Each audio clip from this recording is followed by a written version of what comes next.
लिया की बेटी दीना याकूब से जो पैदा हुई थी, उस देश की लड़कियों से भेंट करने को निकली। किस देश की लड़कियों से? अविश्वासी देश की लड़कियों से। अविश्वासी देश जो विश्वास में नहीं था, उन लड़कियों से भेंट करने को निकली। क्यों? दिल कर रहा था नई नई सहेलियां बनाऊं, नई नई बातें करूं, नई नई जवान हुई हूं, अलग अलग चलो मीठी मीठी खट्टी खट्टी बातें करते हैं, अच्छा लगता है, खेलते हैं, नई नई सहेलियों से मिलेंगे, नई नई बातें सुनेंगे, नया नया कल्चर देखेंगे, नए नए घूमेंगे फिरेंगे, ऐश करेंगे, है ना? और क्या? और अगर आपकी संगति अविश्वासियों के साथ है तो आप कभी भी अविनाशी क्रिश्चियन नहीं बन सकते। आपके आसपास कैसे लोग होने चाहिए आपकी जिंदगी को बनाते या बिगाड़ते हैं? बाइबल कहती, पौलुस ने कहा, कहता अगर मैं तुम्हें यह कहूं कि तुम इस जगत में व्यभिचारियों, शराबियों, गलत काम करने वालों की संगति छोड़ दो तो तुम्हें जगत से जाना पड़ेगा, क्योंकि ऐसा कोई जगत ही नहीं है जहां ये लोग नहीं। पर कहता मैं वो संगति की बात नहीं कर रहा हूं कि उनसे हेलो करना छोड़ दो, उनको बोलना छोड़ दो, उनको बुलाना छोड़ दो। कहता उनकी संगति मत करो। वो ताश खेल रहे हैं और तुम दारू नहीं पीते हो, तुम क्रिश्चियन हो, तुम उनके बीच में ताश कैसे खेल सकते हो? तुम उनके बीच में जाके कैसे 2-2 घंटे बैठ सकते हो? तुम कैसे उनके साथ काम कर सकते हो? कैसे उनके साथ भागम भगाई कर सकते हो?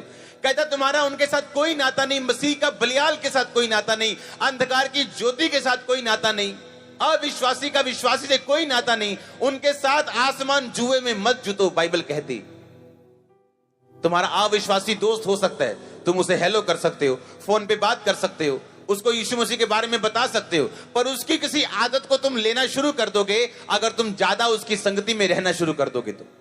चाहे आप जितने मर्जी अच्छे क्रिश्चियन, अच्छी चर्च में जाते हैं, अगर आपकी संगति सही नहीं है तो आप अविनाशी क्रिश्चियन नहीं बन सकते। आप ऐसे क्रिश्चियन नहीं बन सकते जिसको नाश नहीं किया जा सकता। अपने पड़ोसी को बोलो, चूज फ्रेंड्स वाइजली।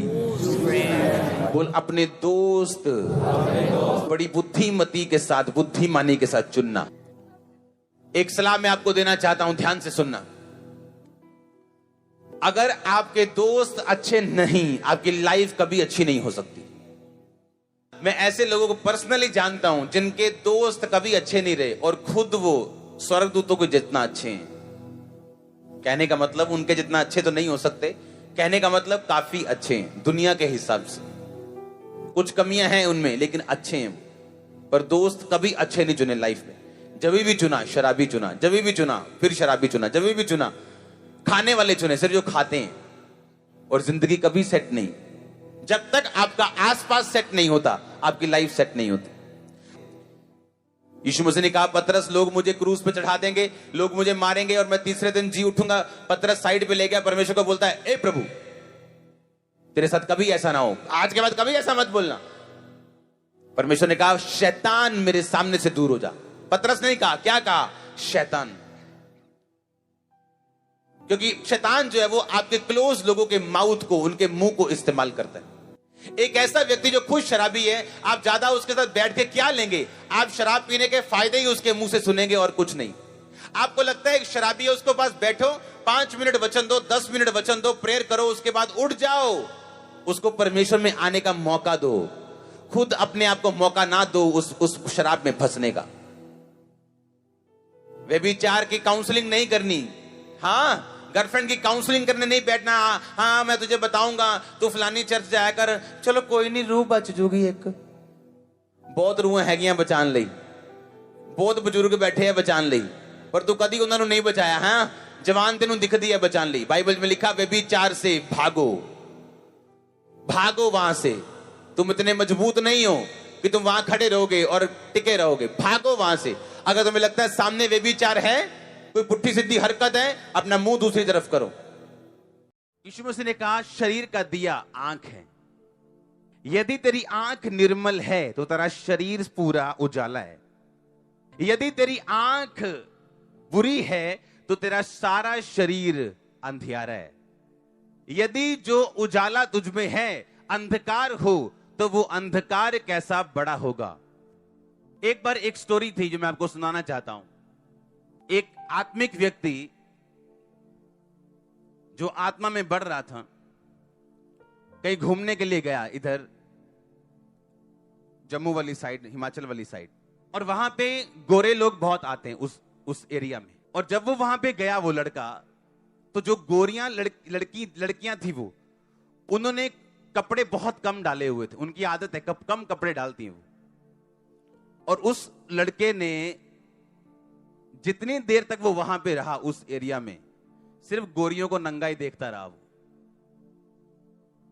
है क्रिश्चियन था वो। और जैसे ही उस टूर से वो वापस आया, उसको लगा कि उसके शरीर में कुछ गड़बड़ है। जब वो 2 3 4 दिन 5 दिन बीते, उसको रोग शुरू हुआ और अगले 5 महीने तक वो रोग ठीक नहीं हुआ। डॉक्टर्स के पास दवाइयां खा ली, दुखी हो गया, खाना बंद हो गया, कुछ भी नहीं था। फिर उसे समझ आई कि मैंने कुछ किया है जो बाइबल के खिलाफ है। ये दुनिया का दर्शन है। किसका?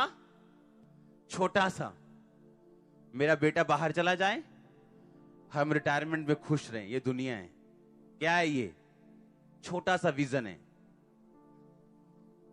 हां, लेकिन ये क्या है? ये क्या है? ये आपकी प्लानिंग है प्रभु के लिए। सुनो सुनो ध्यान से। परमेश्वर ने कहा अगर ये उसने कहा अगर तेरी आंख क्या है? निर्मल, तो तेरा शरीर उजाला। क्या होगा? अब आप कोली लेके नहीं बैठे हो, आप क्या लेके बैठे हो? आप सबके पास एक एक टप है, आपको मालूम नहीं, इससे भी बड़ा है आपके पास। यीशु मसीह ने क्या कहा? उसने कहा तुम दुनिया से अलग हो। दुनिया देखती है कटोरी साइज का, तुम देखते हो टप साइज का। उस नंगी ब्रेस्ट को आप 2 मिनट के लिए देख तो सकते हो, पर उसके पीछे क्या है, अगर उस श्राप को भी आप देख सको, आप कभी नहीं देखोगे। कुछ लोगों के अंदर ये आदत होती, क्रिश्चियन लोगों के अंदर। और तू क्यों देख रहे? वही वह कपड़े देख रहे हैं। अच्छा, तो अपनी मम्मी के कपड़े तो ऐसे तो नहीं देखता, अपनी सिस्टर के कपड़े भी तो ऐसे नहीं देखता, इसके कपड़े तो ऐसे क्यों देख रहा है? नहीं, मेरे दिल में कुछ नहीं। बाइबल कहती दिल विल छोड़ो, अगर तेरी आंख बुरी, तेरा शरीर अंधियारा।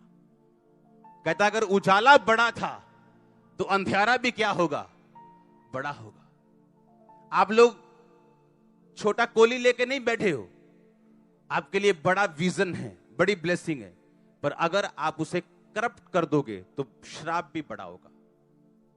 परमेश्वर ने कहा अब्राहम, वो सारी पृथ्वी देख, पूर्व पश्चिम उत्तर दक्षिण, जहां तक तू देख सकता है ये तेरी है। काके, क्या परमेश्वर ने एक आम विश्वासी को ऐसा बोला?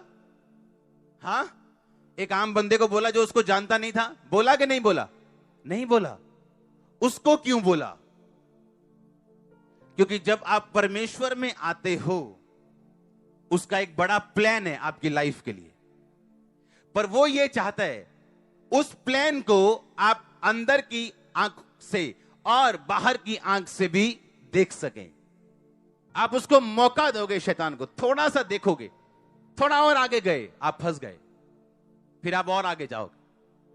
अगर आपने पहले पॉइंट पे स्टॉप कर दिया और आपको वचन याद आ गया, आपको अटैक नहीं होगा और आप बचे रहोगे।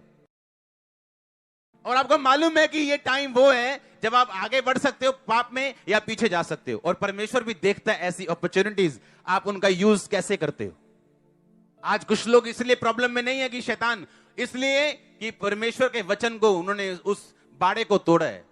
और जब परमेश्वर आपको ट्रेनिंग में भेजता है, तो फिर वो अगर वो ट्रेनिंग 5 महीने 6 महीने चली, तो उस 5-6 महीने में आपको पूरी तरह से वो समझा देगा कि अगली बार कुछ भी गंदा मत देखना। बाइबल में लिखा, परमेश्वर के हाथों में पड़ना भयानक बात है। आपको उसके वचन को सुन के जो ऑलरेडी लिखा हुआ है, आपको पीछे आ जाना चाहिए अपने पाप से। लिखा आंख से शुरुआत होगी, चाहे वो प्रभु का काम हो, चाहे वो शैतान का काम हो। परमेश्वर शैतान जड़ा वो डर सुंघ लेंदा हो। ਜਿਹੜੇ ਕੁੱਤੇ ਆ ਨਾ, ਕੁੱਤੇ ਉਹ ਹਾਰਮੋਨ ਸੁੰਘ ਲੈਂਦੇ ਡਰ ਦਾ। ਅਗਰ ਤੁਸੀਂ ਕਿਸੇ ਕੁੱਤੇ ਦੇ ਕੋਲ ਜਾਓ ਤੇ ਤੁਸੀਂ ਬਹੁਤ ਡਰੋ, ਉਹ ਜ਼ਿਆਦਾ ਭੌਂਕਦਾ ਤੁਹਾਨੂੰ, ਕਿਉਂਕਿ ਉਹ ਡਰ ਸੁੰਘ ਲੈਂਦਾ। ਕੁੱਤੇ ਦੇ ਅੰਦਰ ਇੱਕ ਚੀਜ਼ ਹੈ ਸੁੰਘਣ ਵਾਲੀ, ਔਰ ਡਰ ਵਾਲੇ ਹਾਰਮੋਨ ਸੁੰਘ ਲੈਂਦਾ ਉਹ। ਅਗਰ ਤੁਸੀਂ ਕੁੱਤੇ ਦੇ ਕੋਲ ਬੇਡਰ ਹੋ ਕੇ ਸਿੱਧੇ ਖੜੇ ਹੋ ਜਾਓ, ਤੁਹਾਨੂੰ 2 ਮਿੰਟ ਸੁੰਘ ਕੇ ਵਾਪਸ ਚਲ ਜਾਂਦਾ ਉਹ। ਸੇਮ ਡੈਵਲ ਆ ਉਹ, ਸੇਮ ਡੈਵਲ ਤੁਹਾਡੇ ਡਰ ਨੂੰ ਸੁੰਘਦਾ ਉਹ, ਤੇਰੇ ਡਰ ਨੂੰ ਸੁੰਘਦਾ ਉਹ, ਦੇਖਦਾ ਉਹ ਕਿ ਮੈਂ ਇਹਦੇ ਇੱਕ ਸੂਈ ਚ ਬੋਈ ਕੀ ਇਹ ਡਰਿਆ ਕਿ ਨਹੀਂ ਡਰਿਆ। ਤੇ ਜੇ ਬੰਦਾ ਡਰ ਗਿਆ ਤੇ ਉਹ ਮਰ ਗਿਆ। ਇਹ ਸਹੀ ਕਹਾਵਤ ਹੈ। ਔਰ ਸ਼ੈਤਾਨ को ਮਾਰਨ ਦੀ ਪਾਵਰ ਤਾਂ ਨਹੀਂ ਹੈ, ਪਰ ਡਰਾਉਣ ਦੀ ਪਾਵਰ ਹੈਗੀ ਉਹਦੇ ਕੋਲ। ਇਸ ਲਈ ਬਾਈਬਲ 'ਚ ਲਿਖਿਆ ਉਹ ਸ਼ੇਰਾਂ ਦੇ ਵਾਂਗ ਹੈਗਾ, ਉਹ ਸ਼ੇਰ ਨਹੀਂ। ਕਿਉਂਕਿ ਅਸੀਂ ਜਾਣਦੇ ਹਾਂ ਸ਼ੇਰ ਕੌਣ ਹੈ, ਯਿਸੂ ਮਸੀਹ, ਯਹੂਦਾ ਦਾ ਬੱਬਰ ਸ਼ੇਰ ਇੱਕੋ ਹੀ ਹੈ।